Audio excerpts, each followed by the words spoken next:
The stars stretched like an endless ocean, filled with countless ships, planets, and civilizations. At the heart of this ocean stood the Galactic Council. It was an ancient union of powerful species who claimed to be the guardians of peace and order. They were proud of their long history, their knowledge, and their technology.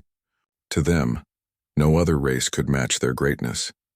The Council believed it was their responsibility to guide younger civilizations.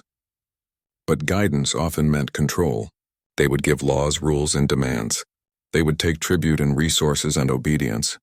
Many worlds obeyed because they had no choice. Resistance against the Council was rare, and when it happened, it was quickly silenced. Among the many young planets discovered was a small blue and green world, hidden in one quiet corner of the spiral arm of the galaxy. Its name was Earth. When Earth was found, the Council sent observers. They studied humanity, the humans with their languages, cultures, and machines. To the Council, humans looked simple, still developing, still struggling with their own problems. Their ships were small. Their technology was not advanced compared to the great fleets of the galaxy. Their governments argued among themselves. The Council made its decision quickly. Earth would not be given a seat at the table. Humans would not have a voice. To the Council, they were too new, too untested, too small. And so, Earth stayed quiet. But silence does not always mean weakness. The quiet watchers, from their small planet, humanity listened. They built machines to catch transmissions, signals, and data that traveled across the stars. They studied the Council's laws, its armies, its way of ruling. They learned how wars began and how wars ended. The Council did not notice. They thought Earth was harmless. But humans had always been curious. They had always been survivors. For thousands of years, humanity had faced disasters, challenges, and mistakes. They had built themselves again and again from the ashes of difficulty. When humanity looked at the stars, they did not see rulers. They saw teachers without knowing they were teaching. Every council battle, every alliance, every rebellion was a lesson. Humans took notes. They studied strategies. They looked for patterns. And in their silence, they began to prepare. The Council's growing pride. Meanwhile, the Council grew more confident. With each passing century, their power seemed unshakable. Their fleets were unmatched. Their leaders believed they had the wisdom of ages. Many species in the Council began to think they were untouchable, that no younger race could ever challenge them. This overconfidence shaped everything they did. Their meetings were filled with speeches of their greatness. They looked at other civilizations not as equals but as children. Even when voices rose from the edges of the galaxy, complaining about heavy tribute or unfair rules, the Council ignored them. They will obey, the Council leaders said. They always obey. But the whispers of discontent grew louder, spreading across sectors like quiet fire. Earth's perspective on Earth. Scientists, leaders, and thinkers gathered in hidden rooms. They spoke not with loud declarations but with careful words. "Look at the Council," one of them said. "They are strong, but they are blind. They do not see how their own pride is growing into weakness. They believe they know everything," another added. "That is their mistake. We know that no one is perfect. No system lasts forever. If we wait and watch, we will find the cracks in their armor." And so humanity did not rush. They did not challenge. They continued to send their signals quietly into the void, pretending to be curious explorers, harmless and small. The Council paid no attention. They thought Earth was still learning how to walk while they themselves claimed to fly. But in truth, humanity was running silently in the background, collecting knowledge that no one else thought important. Seeds of future in the silence of Earth's skies. Children grew up hearing stories about the galaxy. They read about the great alien empires, the vast fleets, the mysterious species. But they also heard whispers from their elders. Listen carefully. Learn. Someday, the galaxy will look at us differently. Young students studied old human history, not just science, but also politics, wars, mistakes, and survival. They learned how humans had once fought each other, how they had made peace, how they had struggled with pride and learned humility. Every lesson from Earth's past became a tool for the future. While the Council was blinded by pride, humanity was building wisdom. A small spark, the first sign of change, was not noticed by the Council at all. On a distant world under Council rule, a small group of citizens began to resist. They refused to pay unfair tribute. They gathered in secret and whispered about freedom. Somehow they found strategies, simple, clever ways to confuse their rulers and avoid punishment. When the council finally discovered the rebellion, they were surprised. How had these simple people learned such tactics? The uprising was eventually controlled, but not without effort. Council leaders dismissed it as a small inconvenience. They did not know that Earth had been there, in the shadows, whispering ideas, sharing quiet knowledge. Pride before the fall. As years passed, the council continued to believe they were secure. Their great chambers were filled with light, music, and speeches of glory. They looked at Earth only as a quiet planet, not worth their time. But beyond their notice, humanity's silence was growing heavier. It was the silence of patience. It was the silence of people who were waiting for the right moment. The council's pride blinded them, but Earth's quiet eyes saw everything, and in that silence, the seeds of the council's destruction had already been planted. The galaxy was wide and filled with countless voices. For many centuries, those voices were quiet under the rule of the Galactic Council. But silence does not always mean agreement. Beneath the surface, across star systems and colonies, a different sound began to grow.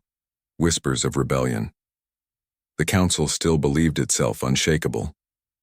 Its leaders looked down from their shining chambers, confident that no world would dare to rise against them. They thought their fleets, their laws, and their technology made them eternal rulers. But their overconfidence blinded them to the truth. The truth was simple.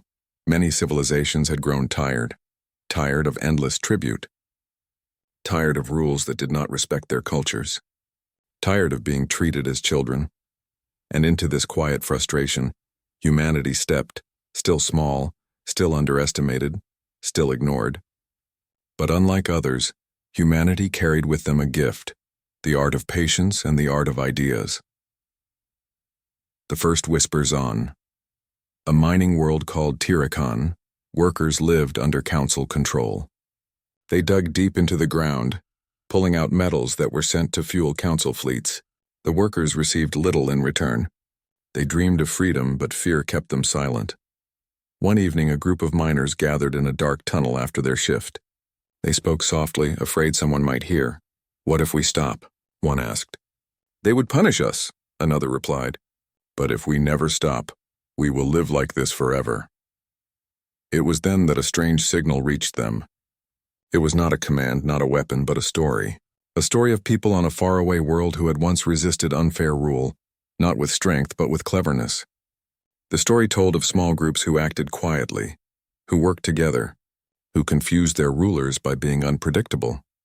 The miners did not know it. But the story came from Earth. It was only a whisper, but it carried hope. The spread of ideas on another world. A farming planet called Nerala. Families worked hard to grow food for council demands. They were told what to plant, how much to deliver, and when to send it. Their children went hungry, while the best crops were taken away. One farmer began to teach others how to hide small amounts of food, how to plant in secret fields beyond the eyes of inspectors. Another began to organize quiet meetings where families could share their struggles. And once again, stories began to arrive. Not orders, not threats, but examples. Simple lessons of how humans in their history had resisted larger powers without fighting head-on. Lessons of cooperation. Lessons of endurance. The people of Nerala began to share these stories as if they were their own. The council never noticed. To them, these were just peasants with no real power. But the whisper had grown louder. Humanity's rollback on Earth, leaders spoke carefully in hidden rooms. They knew they could not reveal themselves openly. If the Council discovered Earth's hand in the rebellions, their fleets would come. Humanity was not yet ready for open war. Instead, they decided to work in the shadows. "Stories can be more powerful than weapons," one of Earth's thinkers said. "Weapons can be destroyed, but ideas cannot be silenced so easily." So Earth began to send ideas. Through small hidden signals, they shared strategies learned from their long human history. They told of people who had fought not with force but with courage and cleverness. They told of patience, of waiting, of choosing the right moment. Every lesson was shared in simple language so any world could understand. And across the galaxy, the whispers spread. The Council's blindness. Meanwhile, the Council noticed strange troubles. Small uprisings, small refusals, small delays. A mining shipment late here. A farming quota missed there. Fleets had to be sent to enforce order, and though they succeeded, the problems kept returning.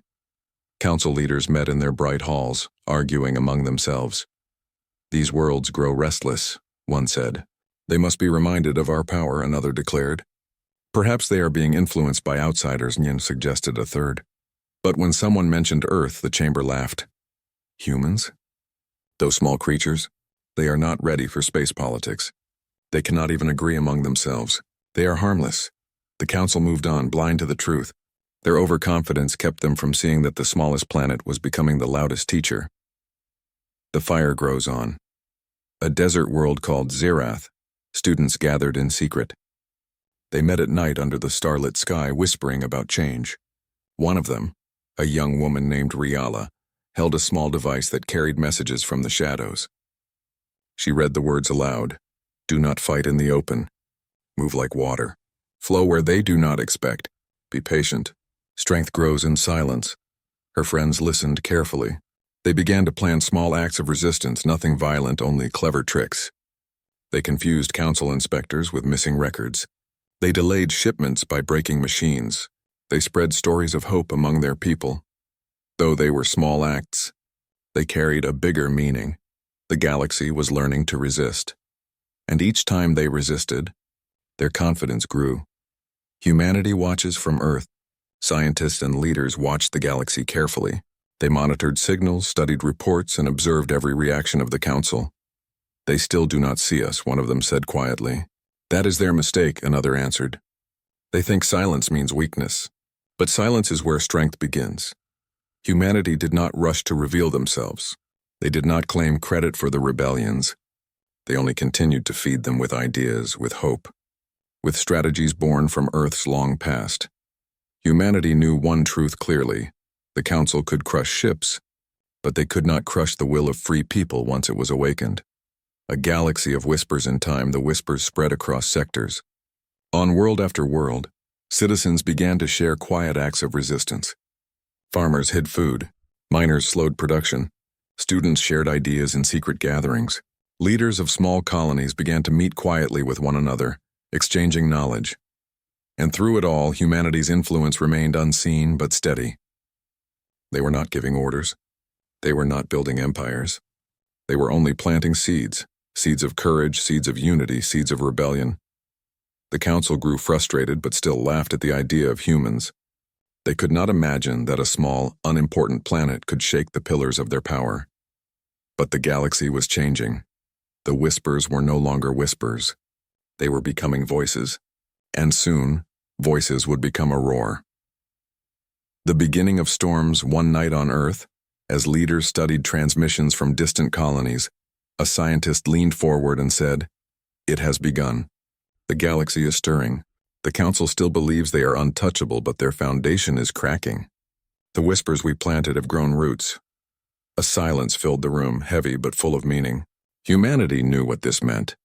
The time of waiting was slowly coming to an end. For the first time in history, the galaxy was looking for leadership. Not from the old rulers of the Council, but from the small, quiet world that had always been ignored.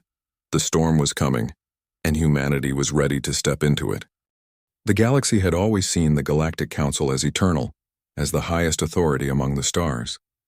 For centuries, their fleets had moved without challenge, their laws had been enforced without question, and their word had been obeyed without hesitation. But now, quiet changes were spreading. The whispers of rebellion had grown into voices. Across farming planets, mining colonies, and distant stations, people had begun to resist in subtle ways. It was not open war. It was not a grand uprising. It was something the Council was not prepared for, a tide of small acts of defiance. Shipments slowed. Orders were ignored. Documents were misplaced. Voices spread hope in places where there had only been fear, and behind it all, humanity watched. The first signs the Council did not understand at first. They sent fleets to punish those who disobeyed, but each time the problem appeared again, somewhere else. The same tactics would fail because the resistance did not move like a normal enemy. It moved like smoke, difficult to catch, always changing shape. When ships were sent to control Tirakan, a mining planet, production would suddenly slow on Nirala, the farming world. When Nirala was brought under control, Students on Zerath would spread new ideas. Each fire the council tried to put out only made another one rise. In their chambers, the council leaders grew frustrated. "These rebellions are too well planned," one official said. "They are not planned," argued another. "They are random and foolish." "Then why do they keep happening?" the first asked. The council had no answer. They could not imagine that somewhere far away, a young world called Earth was quietly guiding the storm. Humanity steps forward on Earth. The time of silence was nearing its end. For decades, humans had stayed hidden, watching and learning. But the moment was coming when they would have to reveal themselves. Leaders gathered in a great hall, simple in design, but filled with purpose. Scientists, thinkers, and diplomats sat together reviewing the galaxy's state. "The council is blind," one leader said. "They cannot see that their pride is destroying them." "They believe they still control everything," another added. "But they do not realize that the people of the galaxy no longer see them as leaders. They see them as rulers. And there is a difference." A silence filled the room. Then a scientist spoke softly but firmly. "The galaxy does not need new rulers. It needs partners. If we step forward, we must not repeat the mistakes of the council. We must be different." The leaders nodded. Humanity's role was becoming clear. They were not to conquer. They were not to demand. They were to guide, to show another way. And so, plans were made for humanity's unveiling. The first contact, it began on a small colony world called Vera, a place that had long suffered under council laws. The people of Vera were hardworking and hopeful, but they had little power. When the council demanded more tribute than they could give, desperation filled the air. One night a strange ship appeared in their skies. It was not large like the council's ships. It was smaller, sleeker, and unlike anything they had seen before. The people were afraid at first, thinking it was another council craft. But when the ship landed, a group of humans stepped out. They were simple in appearance, 2 arms, 2 legs, soft faces, but there was something in their eyes that the people of Vera noticed immediately. It was not pride, it was not arrogance, it was understanding. The humans spoke gently using translators. "We come not as rulers," they said. "We come as friends." For the first time in generations, the people of Vera felt something new. They felt seen. The ripple effect news of Earth's appearance spread quickly. Whispers became stories. Stories became excitement. On distant worlds, people asked, "Who are these humans? Are they the ones who gave us the ideas? Can they truly stand against the council?" The council dismissed the news at first. To them, humans were still weak. "They are nothing," the leaders said. "They cannot threaten us." But then came the ambushes. The first defeats. For the first time in centuries, the council's fleets began to suffer defeats. Not from massive battles, but from clever strikes. In one sector, 3 council ships vanished after chasing what they thought was a small rebel fleet. In truth, it had been a trap, designed with human strategy.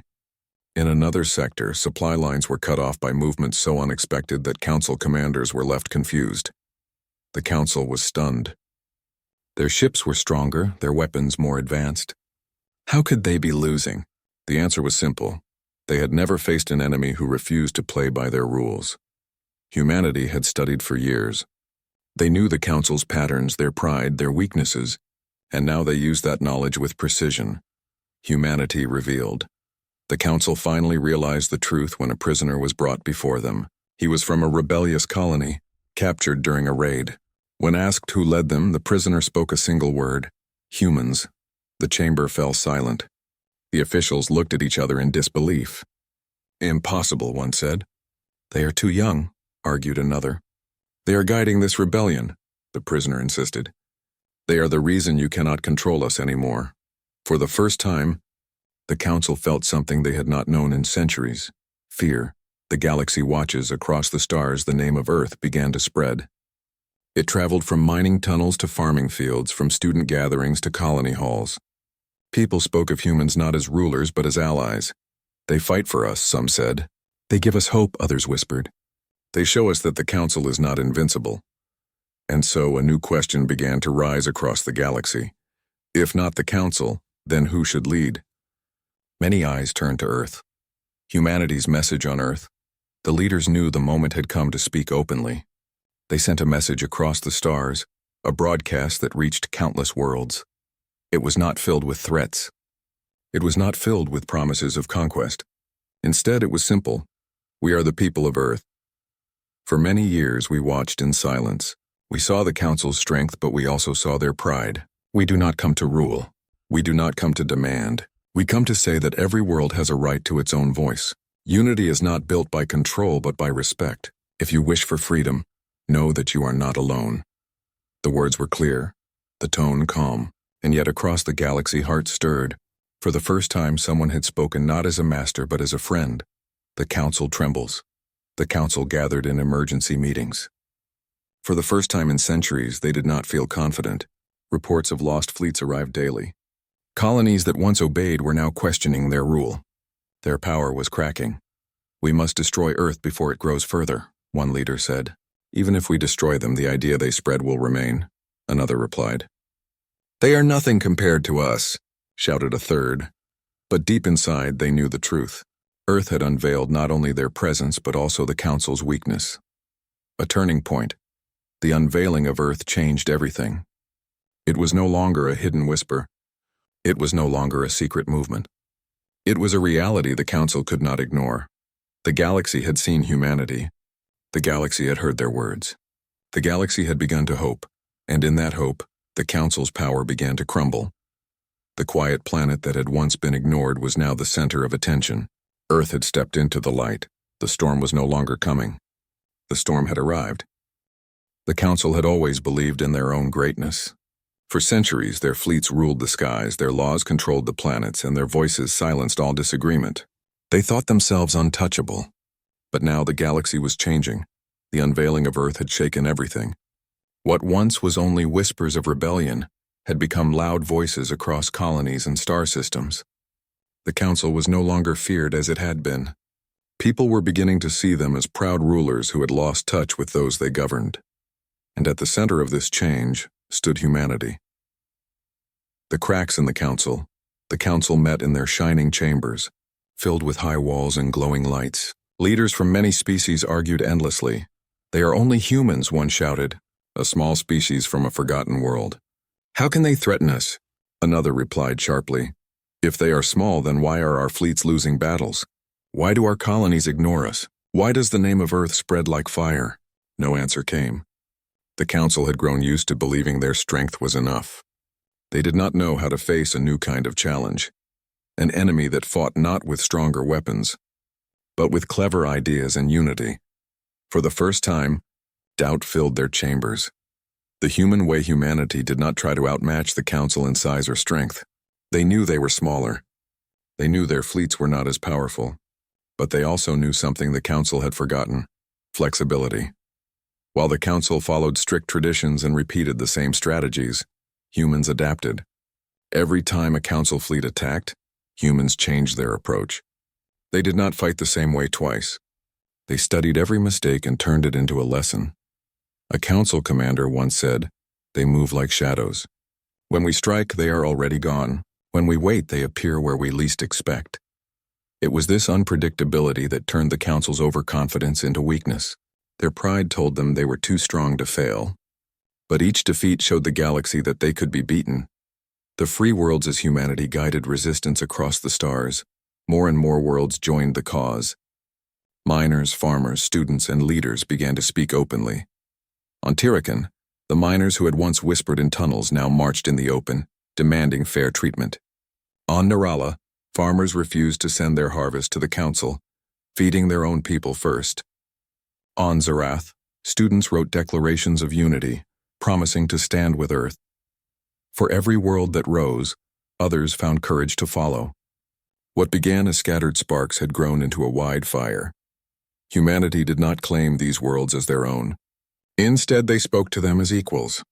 We do not ask for your tribute. We do not ask for your loyalty. We only ask that you stand together and believe that freedom is possible. This was something the galaxy had never heard before. The Council ruled by demand. Humanity inspired by respect. The Council's struggle, the Council tried to respond. They sent larger fleets, stricter laws, and harsher punishments. But the harder they pushed, the more the galaxy resisted. When fleets arrived, colonies would already be empty. their people hidden by secret networks. When new laws were announced, worlds simply ignored them. When leaders were punished, others rose to take their place. The council could not understand. "Why do they not fear us?" one official asked. Another answered bitterly, "Because Earth has given them something stronger than fear. They have given them hope." This truth was the council's greatest weakness. For centuries they had ruled with control. But now the people no longer believed in their power. Humanity's message. Spread's human leaders began to travel openly to allied worlds. Their ships were smaller, but their arrival was always greeted with joy. On each planet they gave the same message. "We are not your rulers. We are your partners. Stand with us, and the galaxy will belong to all who live in it, not just a council who believes themselves above others." The words were simple, but they carried weight. Children repeated them in schools. Farmers wrote them in fields. Miners carved them into stone. The council tried to silence these words, but they spread too quickly. The more they tried to erase them, the louder they became. The turning battles at first, humans fought only in small skirmishes. But as their allies grew, the battles became larger. Still, the council believed they would win. "Our fleets are stronger," their commanders said. "Our technology is greater. We cannot lose." But they did. On the edge of the Arrogance sector, a council fleet of 20 ships faced a smaller human-led fleet of only 10. By logic, the council should have won easily. But the humans used tricks the council never expected. Feigned retreats, hidden traps, sudden changes of formation.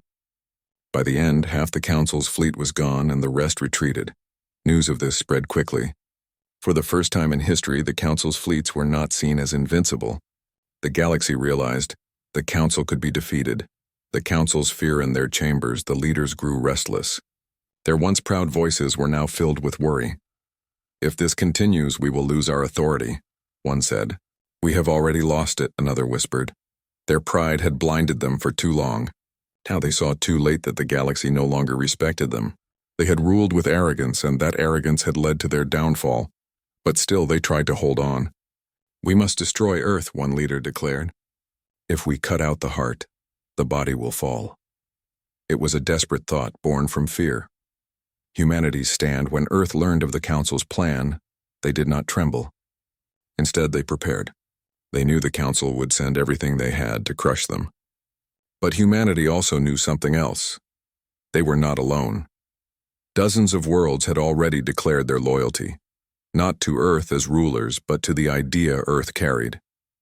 Fleets of allies gathered, forming a united defense. Farmers sent food. Miners sent resources. Students volunteered their knowledge. Humanity's message had become a shield. And so when the council prepared its largest fleet to march toward Earth, the galaxy held its breath. Would the small planet stand? Would the council's power finally break? Overconfidence collapses. The council had believed for centuries that their strength was eternal. They believed no younger race could match them. But now, as their fleets faced the united forces of Earth and its allies, they discovered the truth. Strength is not in size. Strength is not in weapons. Strength is in unity. The council's overconfidence had blinded them. Humanity's humility had guided them. And now the balance of the galaxy was changing. The fall begins. The battle that followed was not just one of ships and strategy. It was a battle of ideas. Every time the council demanded obedience, the people of the galaxy shouted back with freedom. Every time the council struck with pride, Earth answered with unity.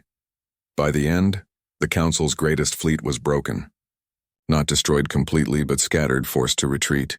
For the first time in their history, the council had lost more than a battle. They had lost their image of power. The fall of overconfidence had begun. A new dawn across the galaxy, people celebrated. On Tirakan, miners lit fires in the night. On Narala, farmers held feasts. On Zerath, students sang songs of freedom. Everywhere, the name of Earth was spoken not with fear, but with respect. And on Earth itself, leaders stood humbly before their people. "This is not the end," they said. "The council is not yet gone. But their pride is broken and their power is fading. What rises in its place must not be another empire. It must be a galaxy where every voice matters." The people listened and they believed. For the first time, the galaxy saw a different future, and it was a future built not by overconfidence, but by unity. The galaxy had changed. The Council, once untouchable, now stood on trembling ground. Their fleets were broken, their commands ignored, and their name no longer carried the same fear. For centuries, they had believed themselves eternal. But pride is fragile when it stands against unity. And at the heart of this change was Earth, the small world the Council had once dismissed as weak and unimportant. Humanity had not sought thrones, nor did they demand crowns. They had come quietly with patience and wisdom, and now their voice was finally heard across the stars. The silence. After the storm, after the great battle, silence filled the galaxy. Fleets that once obeyed the Council no longer moved at their command. Colonies that once sent tribute refused to send more. People who once whispered in secret now spoke openly about freedom. The Council gathered in their grand chamber, but the chamber felt different now. The bright light seemed dimmer, the walls less proud. The voices that once shouted with confidence now trembled with doubt. "What do we do?" asked one leader. "We must strike again," said another. But even as he spoke, his words sounded empty. "We cannot," admitted a third. "Our fleets are weak. Our colonies are gone. The galaxy no longer listens to us." It was true. The Council had lost not just ships and armies, but something far greater, the trust of the galaxy. Humanity's choice on Earth. Leaders met once again. They had won battles, but they knew the war of ideas was not yet over. The galaxy was looking to them now, waiting for guidance. "We must decide who we are," one leader said. "Do we become what the Council once was? Do we build our own empire and sit in their place?" The room grew quiet. Everyone remembered history.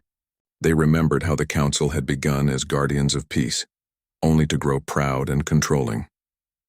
Finally, an elder leader spoke. "We did not fight to become rulers. We fought so every world could choose its own path. If we take the Council's throne, we will only repeat their mistakes." The decision was made. Humanity would not claim empire. They would offer something else, unity without chains. A message to the stars soon after, a great broadcast was sent across the galaxy. From Earth's orbit, a small but powerful transmitter lit up the skies, carrying words to every colony, every station, every world that could hear. The message was simple. "We are the people of Earth. We were silent for many years, watching and learning. The Council believed silence was weakness, but silence gave us strength. We do not come to rule you. We do not come to demand tribute. We come to say this: every voice has value. Every world has a choice. Together we can build something new, not an empire, but a community where respect is stronger than fear."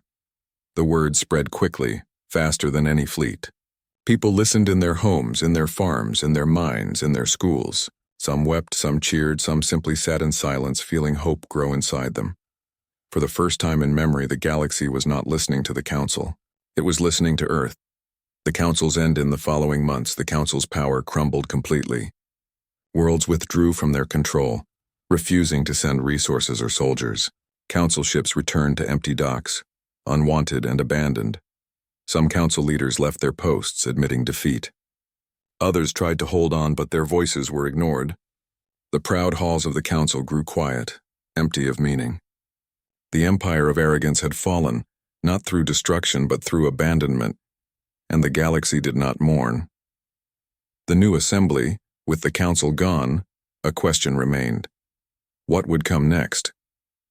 Would chaos rise in its place, or could something better be built? Humanity offered an idea.